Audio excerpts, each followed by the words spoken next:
Voici une équation, une phrase mathématique avec une inconnue, un nombre qu'on ne connaît pas. Je t'ai montré plusieurs façons de trouver la valeur de l'inconnu avec du matériel de manipulation, des jetons, un cadre à 10 cases, une balance numérique. Mais ça fonctionne quand on a des petits nombres. Si on a des plus grands nombres, c'est très difficile d'utiliser du matériel de manipulation. Si j'ai 5 plus inconnu est égal à 8, ça va. Mais si j'ai 25 plus inconnu est égal à 32, comment je vais trouver la valeur de l'inconnu? Si j'utilise du matériel de manipulation, je peux réussir, mais ça va me prendre beaucoup de temps. Alors aujourd'hui, dans cette capsule, tu vas voir d'autres stratégies qui vont te permettre de trouver la valeur de l'inconnu en utilisant autre chose que du matériel de manipulation. C'est des stratégies différentes qui vont nous permettre de trouver la valeur de l'inconnu, encore une fois, mais on n'aura pas besoin de matériel de manipulation, juste un crayon et une feuille. Alors, une des stratégies que tu peux utiliser pour trouver la valeur d'un inconnu quand tu as des plus grands nombres, c'est d'utiliser une grille de 100. Alors moi, je vais utiliser la grille de 100 ici pour trouver la valeur de l'inconnu dans l'équation qui est 12 plus 7 est égal à 8 plus inconnu plus 1. Ce qu'il faut que tu te rappelles quand tu trouves la valeur de l'inconnu, c'est que de chaque côté du égal, tu dois avoir la même chose, le même nombre, le même résultat. Donc, moi, je vais utiliser deux couleurs différentes dans la grille de 100 pour bien montrer et pour trouver comment je vais faire pour arriver au même résultat. Alors, je vais faire un côté du égal, 12 plus 7. Donc, je vais faire 12 plus 7. 1, 2, 3, 4, 5, 6, 7. Alors, un côté du égal arrive à 19. L'autre côté du égal doit arriver à 19 aussi. Alors, je vais le représenter avec une autre couleur. Je vais faire vert. Donc, j'ai 8. Donc, j'ai 8. Plus inconnu, je ne sais pas c'est combien, plus 1. Alors, 8 plus 1 arrive à 9. Et là, je dois trouver mon inconnu. Pour aller à 9, je dois faire quoi pour me rendre à 19? Donc, je vais compter les cases. 1, 2, 3, 4, 5, 6, 7, 8, 9, 10. Et j'arrive à la même case. J'ai les deux nombres au même endroit. Donc, ça veut dire que l'inconnu dans mon équation, c'était 10 parce que 12 plus 7 est égal à 8 plus 10, qui était l'inconnu, plus 1. Je vais te faire un autre exemple pour que tu vois avec d'autres nombres encore plus grands. Donc, maintenant, je vais faire 25 plus inconnu est égal à 6 plus 11 plus 15. J'ai deux côtés du égal. Je sais que j'ai 25 d'un côté plus quelque chose. Et que je vais faire, en premier, je vais faire l'autre côté du égal que je connais déjà. Alors, j'ai 6 plus 11. Je pourrais compter 11 cases. 1, 2, 3, 4. Mais moi, je sais que quand on descend d'une ligne sur la grille de 100, ça fait 10. Alors, je vais faire 10, 11. Donc, 6 plus 11 plus 15. Encore une fois, 10, 11, 12, 13, 14, 15. Donc là, j'ai fait 6 plus 11 plus 15 me donne 32. Ça, c'est un côté du égal.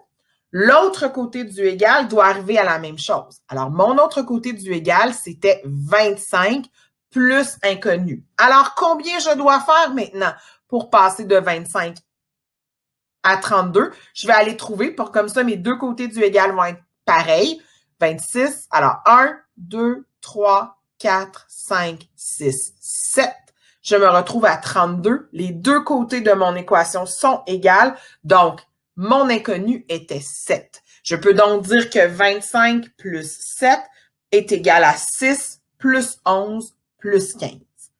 Ce qui est important de te rappeler quand tu utilises la grille de 100, c'est que tu dois avoir l'égalité doit rester, tu dois avoir la même chose de chaque côté. Donc, moi, je te suggère d'utiliser deux couleurs différentes pour être sûr de bien voir ce que tu fais pour pouvoir trouver la valeur de l'inconnu. Moi, je l'ai fait avec une grille de 100 interactive à l'ordinateur, mais tu peux le faire avec une grille de 100 sur papier aussi sans problème. Je vais te faire un autre exemple en utilisant une grille de 100. C'est une grille de 60, c'est la même chose. En utilisant cette fois une grille de 100 et deux crayons de couleurs différentes. C'est la même chose qu'à l'ordinateur, mais je vais te montrer cette façon-là aussi. Alors, encore une fois, je vais garder les deux côtés du égal pour pour garder mon égalité parce que je veux trouver la valeur de l'inconnu dans mon équation. Alors, je vais faire un côté du égal en premier. Alors, je vais faire 24. Donc, j'ai 24 ici. Ensuite, plus 3. 1, 2, 3, j'arrive à 27. Plus 12. Ben, encore une fois, je ne vais pas faire 1, 2, 3. Je vais faire une ligne parce que ça fait 10, 11, 12. Alors, je sais qu'un côté du égal est égal à 39. Et l'autre côté du égal doit aussi être égal à 39. Alors, je vais aller trouver qu'est-ce que ça va être. Alors, j'ai inconnu plus 15 plus 21. Donc, j'ai 15, je commence avec 15 ici, plus 21. Donc, je ne vais pas compter 21. Encore une fois, une ligne, c'est 10. Donc, 10, 20, 21. Alors, j'arrive ici. Donc, 15 plus 21 me donne 36. Et je dois trouver combien je dois me rendre pour aller à l'inconnu. Alors, j'ai besoin de 1, 2, 3. Donc, mon inconnu est égal à 3 parce que 24 plus 3 plus 12 est égal à 3 plus 15 plus 21. Alors, en gardant l'équilibre, en utilisant ma grille de 100 de manière double pour faire les deux nombres, j'ai réussi à trouver la valeur de l'inconnu dans cette équation. Une autre des stratégies que tu peux utiliser, c'est d'utiliser une droite numérique. Je ne vais pas utiliser une droite numérique ordinaire, je vais utiliser une droite numérique double. Pour représenter l'égalité, je vais représenter en haut et en bas de la droite numérique chaque côté de mon équation. Comme ça, je vais réussir à trouver pour arriver au même endroit. Je vais te faire un exemple avec l'équation qui est là, qui est 14 plus 6 plus 7 est égal à 12 plus inconnu. Alors, je vais commencer par faire mon 14. Donc, ici, j'ai 14 plus 6. Alors, moi, je sais que 4 plus 6, ça fait 10. Donc, ici, j'arrive à 20 plus 7. Alors, je vais faire un grand bond ici de 7 et j'arrive à 27. Fait que je sais que d'un côté de mon équation, j'arrive à 27 de ce côté-ci, donc je dois arriver à 27 de ce côté-ci. Fait que je vais aller le trouver ici comme ça. Alors, je vais faire 12. Okay. Alors, si j'arrive à 12. Et là, pour arriver à 27, qu'est-ce que je dois faire? Ben, je vais faire 10 qui m'arrive à 22. Alors, j'ai fait un bond de 10 ici, donc j'arrive à 22. Et 23, 24, 25, 26, 27. 1, 2, 3, 4, 5 bons. Donc, j'ai fait 10 ici. J'ai fait 15 pour arriver à 27. Puis regarde, j'ai utilisé ma droite numérique double. En haut et en bas, j'ai représenté chaque côté du signe de l'égalité qui m'a permis de représenter mon égal et de montrer le respect de l'égalité parce que de chaque côté, c'est la même chose. Alors, je vais te faire un exemple avec une autre équation. Alors, la prochaine équation, ça va être... Alors, la prochaine équation, c'est inconnu plus 11 plus 16 est égal à 17 plus 19 plus 2. Alors, c'est la même chose. Je dois garder l'égalité. Je dois représenter un côté en haut, l'autre côté en bas. Fait que je vais commencer avec le côté que j'ai. Moi, je vais commencer avec 17 plus 19 plus 2 parce que je le connais, celui-là. Alors, je vais faire 17 plus 19. Bon. 19, là, c'est 1 de moins que 20. Fait que moi, je vais faire plus 20 qui va m'amener à 37, mais moins 1 parce que j'avais 19. Alors ça arrive à 36. Puis là, je vais faire mon plus 2. 1, 2. Donc, j'arrive à 38.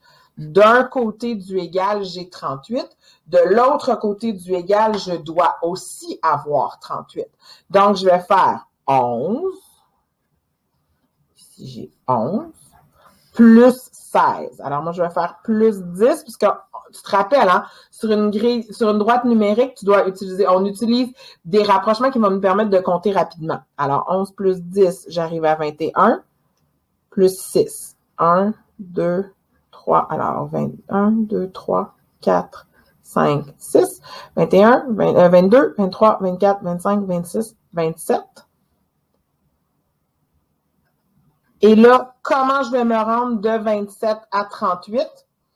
Alors, 27 à 38, ben, il me manque un bond de 10 pour arriver à 37 et un bond de 1 pour arriver à 38. Donc, j'ai fait plus 10 et plus 1, ce qui fait 11, parce que l'inconnu qui me manquait, c'était 11. Alors, en utilisant la droite numérique double, en faisant en haut et en bas chaque côté du égal, j'ai réussi à trouver, encore une fois, la valeur de l'inconnu dans cette équation-là. C'est une autre des stratégies que tu peux utiliser.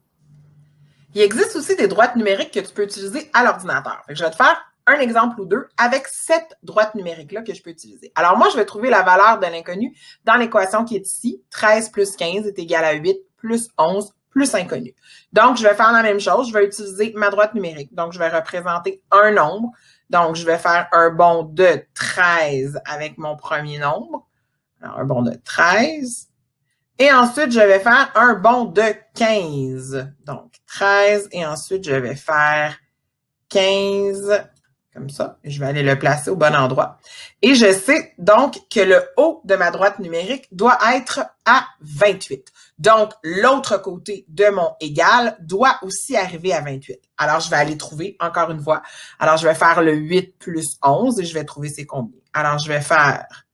Donc, maintenant, je vais aller trouver l'autre côté de mon égal. Donc, je vais faire un bond de 8 que je vais mettre en bas. Donc, je vais faire un bond de 8 plus ensuite un bond de 11. Donc, un autre bond de 11.